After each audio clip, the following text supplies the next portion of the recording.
قرآن میں سورہ یوسف کے اندر جب وہ دو قیدی آ کے حضرت یوسف علیہ السلام کو اپنی اپنی خوابیں سناتے ہیں تو وہ ایک قیدی سے کیا کہتے ہیں کہ تم میں سے ایک شخص اپنے رب کو شراب پلائے گا. ہاں جی, تو یہ لفظ چینج کر دیتے تو بہتر نہیں تھا؟ نہ ڈفرنٹ نہیں نہ ہوتا. ہاں نہیں, رب کس کے لیے بولا؟ ایک منٹ ٹھیک ہے. عام آدمی میں, مسلمانوں میں کون کسی بادشاہ کو رب کہتا ہے؟ آپ ایجوکیٹ کریں گے نا اسے. عام مسلمان سے پوچھے رب کون ہے, یعنی وہ کہیں گے کہ عارف الوی رب ہے ہمارا؟ نہیں مانیں گے نا. ہاں, اس لیے اس کو ٹھنڈے دل سے ذرا سوچیں. اس میں آیا کہ ایک اپنے رب کو شراب پلائے گا.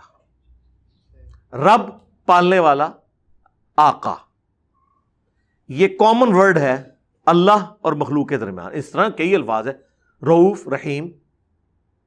ہم نبی السلام کو نہیں کہتے بالمؤمنین رؤوف الرحیم, لیکن ہم کہتے ہیں اللہ کے لیے ہم دی رؤوف دی رحیم, الرؤوف الرحیم, لیکن لفظ تو وہی ہے نا. منی گاڈ کے اوپر بھی آپ فتویٰ لگائیں, لیکن وہ پوری بات کے بعد میں نے کیا بات کی تھی؟ ہاں, میں نے یہ کہا تھا کہ دنیا میں کن فیکون کوالٹی کس کی ہے؟ اللہ کی. ہمیشہ کی زندگی کوالٹی کس کی ہے؟ اللہ کی. یہ دو کوالٹیز ایسی ہیں جو انسان کی انسٹنکٹ میں خواہش کے طور پر موجود ہیں. اسی وجہ سے انسان نے دعوی خدائی کی ہے. انسان چاہتا ہے کہ میرا آرڈر چلے, مجھے موت نہ آئے. اگر یہ دو خامیاں انسان کی دور کر دی جائیں کہ وہ اپنی جنت خود تخلیق کرے, وہ جو چاہے خواہش کرے وہ چیز سامنے آ جائے اور اسے موت بھی نہ آئے. ہم ہمیشہ سے نہیں ہیں لیکن ہمیشہ کے لیے ہیں. اللہ تو ہمیشہ سے ہے اور ہمیشہ کے لیے ہے. ہم ہمیشہ سے تو نہیں ہیں, ہم حادث ہیں, قدیم نہیں ہیں, لیکن اب ہم ہمیشہ کے لیے, کیونکہ جنت ہمیشہ کے لیے. تو یہ میں نے کہا تھا جنت میں جب آپ جائیں گے تو آپ کی یہ خواہش پوری ہو جائے گی, جو صحیح مسلم میں حدیث ہے, جنتیوں مبارک ہو, آج کے بعد تمہیں موت نہیں آئے گی, ہمیشہ زندہ رہو گے, ہمیشہ جوان رہو گے, کبھی بڑھاپا نہیں آئے گا, کبھی بدحال نہیں ہوگے, ہمیشہ خوشحال رہو گے, اور کبھی اللہ تم سے ناراض نہیں ہوگا. اور قرآن میں جگہ جگہ آیا کہ جنت میں ہر وہ چیز ملے گی جو تم خواہش کرو گے, وہ چیز تمہارے سامنے ہوگی. کن فیکون بھی ہو گیا اور ہمیشہ کی زندگی بھی مل گئی.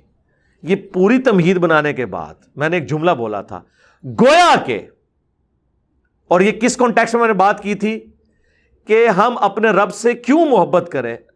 اس رب سے جس نے ہماری مرضی کے بغیر ہمیں پیدا کر کے اتنے بڑے امتحان میں ڈال دیا کہ ہمیشہ کی ناکامیاں ہیں یا کامیابیاں ہیں. میں اس سے ڈر کے زندگی تو گزار سکتا ہوں کہ مارا گیا, عشق نہیں کر سکتا. کس طرح عشق کروں؟ مارا گیا.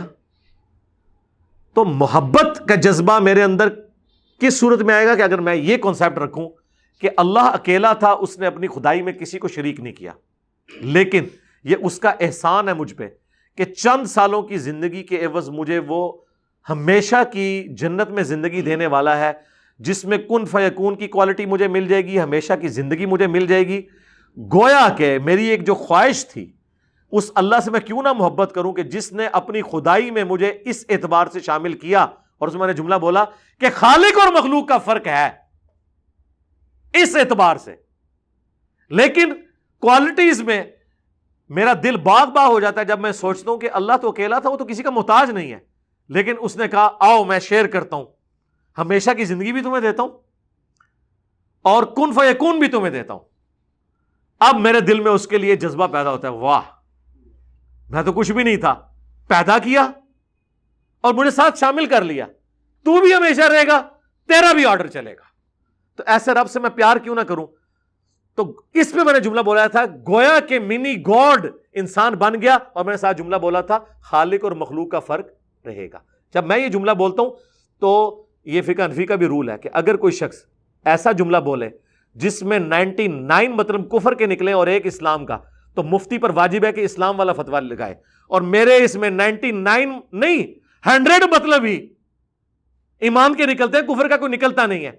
اور سورہ الزمر میں بھی آیا کہ اگر اللہ تعالیٰ اپنا بیٹا کسی کو بنانا چاہتا تو اپنی مخلوق میں سے کسی کو چوز کر لیتا. لو جی، یہ آیت کتنی یونیک ہے. یہ قرآن میں ایک ہی جگہ آئی ہے. ظاہر وہ اتنی بار وہ رگڑا لاندے سن صحابہ کرام نو، بیٹا بیٹا بیٹا. اللہ نے اتنے بار ڈینائل کیتا بھائی بیٹا کوئی نہیں اللہ دا، لم یلد ولم یولد. یہ بھی کہہ دیا قل ان کان للرحمن ولد فانا ولو العابدین. اگر کوئی اللہ کا بیٹا ہوتا تو نبی تم کہو کہ میں پوچھ رہا ہوتا، پھر بھی نہیں مننے. پھر اللہ نے کیا، چلو جی اگر اللہ نے اپنا بیٹا کسی کو بنانا ہوتا تو مخلوق میں سے جسے چاہتا وہ چن لیتا، رہتا مخلوق ہی.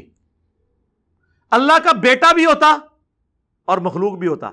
تو سرکار اگر اللہ کا بیٹا مخلوق ہو سکتا ہے کہ وہ گاڈ میں ساتھ اس طریقے سے شریک نہیں ہوگا لیکن بیٹا ہوگا، تو منی گاڈ کا لفظ اگر مخلوق کے ساتھ کسی نے یوز کر لیا اور پوری اس ایکسپلینیشن کے ساتھ، اس میں شرک کہاں سے آ گیا؟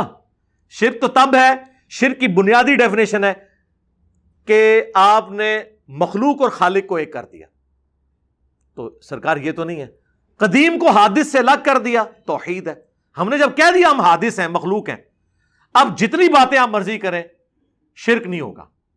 اچھا اگر شرک ہوتا ہے ٹھیک ہے، ہمیشہ کی زندگی کس کی ہے؟ اللہ کی. تو اب تو ہماری بھی ہمیشہ کی ہے انشاءاللہ جنت میں. ٹھیک ہے جی، ہم تو جہنم کا ذکر بھی نہیں یہاں کرنا چاہتے. اللہم اجرنا من النار، کیونکہ بخاری مسلم کی حدیث ہے میں اپنے بندے کے گمان کے قریب ہوں جیسا میرے بارے میں گمان کرے. ہم تو گمان کرتے ہیں بغیر حساب و کتاب کے انشاءاللہ جنت میں. تو ہمیشہ کی زندگی ہے نا. ہاں، یہ کوالٹی کس کی ہے اس کائنات میں؟ اللہ کی. کن فیکون، خواہش کرو اور وہ چیز سامنے ہو جائے. یہ کوالٹی کس کی ہے؟ اللہ کی. ان ساری چیزوں کے ساتھ میں نے یہ بات کی تھی. میں نے یہ تو کہا ہی نہیں تھا کہ کوئی چھوٹا خدا بھی ہوتا ہے تو بڑا خدا بھی ہوتا ہے. سرکار ہم تو آپ کے بڑے بڑے خداؤں کو پاؤں کی ٹھوکر سے دور پھینک چکے ہیں ایک جملہ بول کے کہ باپ بیٹے شے ہی کوئی نہیں. تو ہم نے کہاں سے یہ چھوٹے چھوٹے گاڈ ماننے؟ تو یہ پورے کے پورے سینیریو میں یہ بات ہوئی تھی، اس کو اس میں سمجھیں. اور میں آپ کو وثوق سے کہتا ہوں یہ صرف کلپ بنا رہے ہیں، کوئی بڑا عالم اس کے اوپر فتویٰ نہیں دے گا کبھی بھی، کیونکہ فتویٰ دینے کے لیے پوری باتیں سنی جاتی ہیں. اس لیے آپ دیکھتے ہیں کسی بڑے عالم نے فتویٰ نہیں دیا ابھی تک میری کسی بات کے اوپر. بتائیں یہ سارے بچونگڑے ہیں. میں تو اس دن کے انتظار میں ہوں. یہ کہتے ہیں نا کہ ہمارے کلپوں کا جواب دے، میں نے آپ کے ابھی نہ آنے والے کلپوں کے بھی جواب دے دیے ہوئے ہیں.